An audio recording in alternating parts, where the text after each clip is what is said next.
Fiyat performansta en iyi telefonlar videosunu 5 ay önce yapmıştık ama güncellemenin zamanı geldi. Herkese merhaba dostlar, ben Ozan. Fiyat performans kralı en iyi telefonlara bu videoda yakından bakacağız. Açıkçası bütçeyi çok zorlamadan uzun ömürlü ve her yönüyle en mantıklı cihazlar bunlar. 10.000 TL altından 20.000'in biraz daha üstüne çıkacağız. Hepsinin detaylı incelemeleri de kanalda var. Onları da cihazları anlatırken kartlara koyacağım veya videodan sonra kanala giderek onları da izleyebilirsiniz.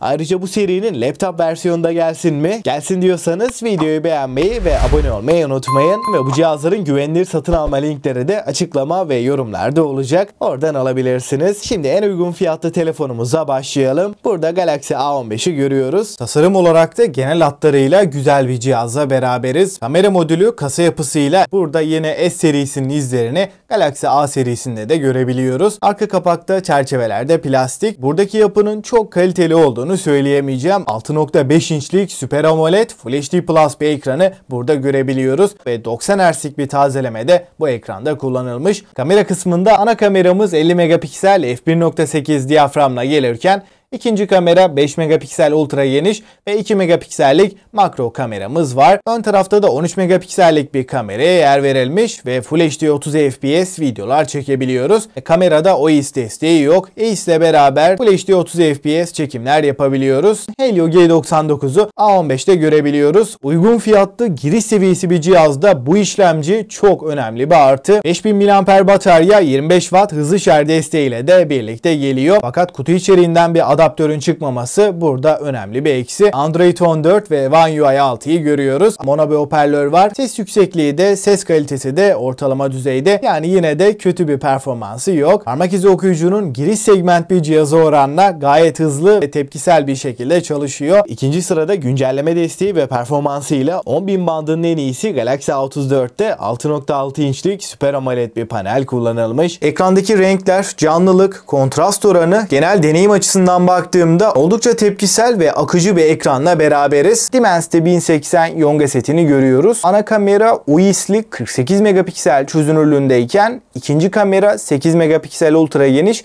ve 5 megapiksellik makro çekim kameramızda bulunuyor.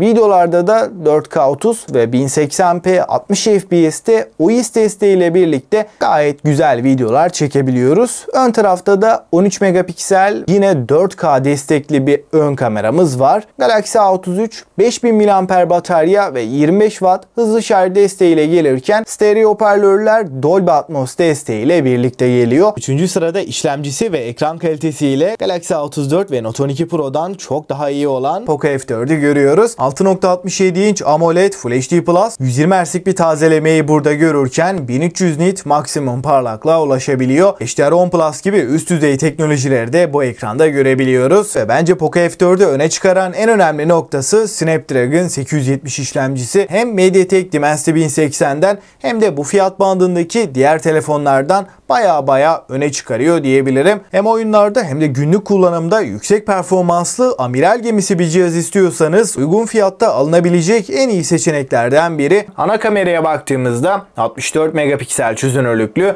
ve OIS'i destekleyen bu fiyat bandı için en iyi lenslerden biri burada kullanılmış. Fotoğraf çekim kalitesi olarak ana kamerayla aydınlık ortamlarda gerçekten güzel kareler ortaya çıkartıyor. 4K 60 FPS desteğimiz bulunuyor ve OIS'le beraber titreşimsiz sabit videoları rahat bir şekilde çekebiliyoruz. 4500 mAh batarya ve 67 Watt hızlı şarj desteğini görebiliyoruz. Dördüncü sırada her yönüyle dengeli tam bir fiyat performans olan Realme GT2 karşımıza çıkıyor. Realme GT2'ye baktığımızda tasarımıyla da ben buradayım diyor. Şık, sade ve kaliteli bir yapıya sahip. Ekran kısmında 6.62 inç AMOLED Full HD Plus çözünürlüğün yanında 120 Hz ve HDR10 Plus gibi üst düzey teknolojileri bu ekranda görebiliyoruz. 1300 nit maksimum parlaklığa ulaşabiliyor. Hem tepkisellik hem kalite hem de parlaklık tarafında gerçekten üst seviye bir ekran. Donanım kısmında Realme GT2'de Snapdragon 888'i görüyoruz ve 12 GB RAM 256 GB depolamayla da birlikte geliyor. Eğer telefonda odağınız oyunsa veya günlük kullanımda tepkisel, hızlı, arka planda 3-4 uygulamayı aynı anda kullanıyorsanız GT2 oldukça mantıklı diyebiliriz. diyebilirim. Kamera kısmında da 50 megapiksellik ana kameramız OIS desteğiyle birlikte geliyor. Yardımcı kameralarda 8 megapiksel ultra geniş, 2 megapiksel makro kamerayı görüyoruz. Ön tarafta da 16 megapiksellik bir kameraya yer verilmiş ve yine bu fiyat bandında başka hiçbir cihazda olmayan 4K 60 FPS çekimler yapabiliyoruz. 5000 mAh batarya 65 Watt hızlı şarj desteğiyle de birlikte geliyor ve kutu içeriğinden bu adaptörün çıktığını da söyleyeyim. 15-20 bin bandında fiyat performansta tek telefon Poco X6 Pro'yu görüyoruz. iPhone 15'lerde olduğu gibi biraz daha yuvarlatılmış bir kasayla gelirken 8 mm kalınlık 198 gramlık ağırlığıyla ağırlığı bize biraz hissettirebiliyor. Ekran tarafında gerçekten çok üst seviye bir telefon diyebilirim. 6.67 inçlik Full AMOLED kristal Race bir ekran kullanılmış. Çözünürlük kısmında Full HD Plus bir ekranla karşılaşıyoruz. Ama burada çözünürlük arttırılmış durumda. Buna bağlı olarak da PPI değeri bayağı yükseldi. 446 PPI'lik bir değeri bu ekranda görebiliyoruz. Bunun yanında Dolby Vision, HDR10 Plus gibi yine üst düzey teknolojileri bu ekranda görebilmek mümkün. 1800 nit maksimum parlaklığa ulaşabiliyor ve X6 Pro'da Dimensity 8300 gibi çok başarılı bir işlemciyi görüyoruz. Antutu'da 1.400.000'in üstüne çıkabilirken Snapdragon 8 Plus Gen 1'den de daha başarılı bir işlemci ki bu fiyat bandında performansıyla rakipsiz bir telefon diyebilirim. Şu anda piyasadaki tüm oyunları en yüksek ayarlarda 60 FPS'te rahatlıkla çalıştırabilirken PUBG gibi oyunlarda da kayıpsız 90 FPS veriyor. Performans olarak 30.000'e kadar X6 Pro'dan daha iyi bir telefon yok. Kamera kısmında da 64 megapiksel f1.7 diyaframla gelirken 8 megapiksel ultra geniş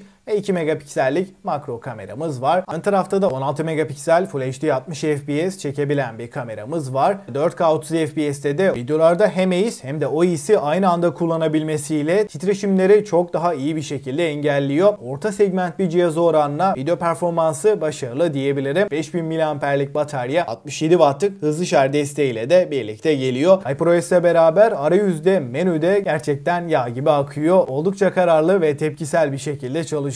Burada yine stereo, Dolby Atmos destekli bir hoparlörü görebiliyoruz. Kablosuz bağlantılarda Wi-Fi 6, Bluetooth 5.4, 5G ve NFC desteğini görürken ekran altı parmak izi okuyucuyla da birlikte geliyor. Bütçeyi biraz da arttırdığımızda fiyat performans kralı S23F. Arka kapak cam, çerçeveler alüminyum, 6.4 inç dinamik AMOLED 2X panel ve Full HD Plus çözünürlüğün yanında 120 Hz adaptif bir yenileme burada sunulmuş. Telefonda bir şeyler izlerken günlük kullanımda gayet canlı ve akıcı bir ekranla karşılaşıyoruz. Ama önceliğiniz oyun değil, genel kullanım, sosyal medya, ortalama bir kullanıcıysanız verimlilik ve batarya olarak da bu fiyatlarda en mantıklı telefon diyebilirim. Burada Exynos 2200 işlemcisini görebiliyoruz. Oyunlarda en üst ayarlar 60 FPS'i rahat bir şekilde görebiliyoruz. Ana kameramız 50 megapiksel f1.8 OIS desteğine sahip. İkinci kamera 12 megapiksel f2.2 ultra geniş açı ve 8 megapiksel 3x optik zoom telefoto kameramız var. Videolarda 4K 60 FPS OIS destekli çekimler yapabiliyoruz. Ön tarafta da 10 megapiksel f2.4 diyaframlı Galaxy S22 ile aynı ön kamerayla karşılaşıyoruz. 4500 mAh batarya 25 Watt hızlı şarjla beraber geliyor ve kutu içeriğinden herhangi bir adaptör çıkmıyor. Şimdi hangisini almak mantıklı derseniz bütçeniz 10.000'in altında, ekran kalitesi, performans ve bataryada beni üzmesin, uzun yıllarda güncelleme alsın dediğinizde Galaxy A15 uygun fiyatta en mantıklı cihazların başında geliyor. 10.000 bandında garantili, uzun ömürlü, kafanızı ağrıtmayacak en mantıklı seçenek hala Galaxy A34. Ama benim performans ve ekran kalitesinde beklentim yüksek. Özellikle de oyuncuyum diyorsanız bu fiyatlarda Poco F4 tek seçenek diyebilirim. Her açıdan en dengeli Realme GT2. Kamera beklentim yok. Performans, ekran ve batarya bu 3 noktada X6 Pro F4'ün güncellenmiş bir versiyonu diyebilirim. 3 yıl Android, 4 yıl güvenlik güncellemesi ve Dimensity 8300 ile uzun ömürlü kullanmayı düşünüyorsanız rahatlıkla götürecektir. Fakat benim için performanstan ziyade kamera birinci öncelik ve amiral gemisine yakın premium bir cihaz istiyorum diyorsanız S23F fiyat performansta 20.000 üstü en mantıklı seçenek. Peki sizce fiyat performansta en iyi telefonlar neler? Yorumlarda mutlaka bekliyorum. Herhangi bir sorunuz olursa yine yorumlarda yazabilirsiniz. Ayrıca bu serinin devamı için de videoyu beğenmeyi ve abone olmayı unutmayın. Ben Ozan ve sonraki videoya kadar hoşça kalın.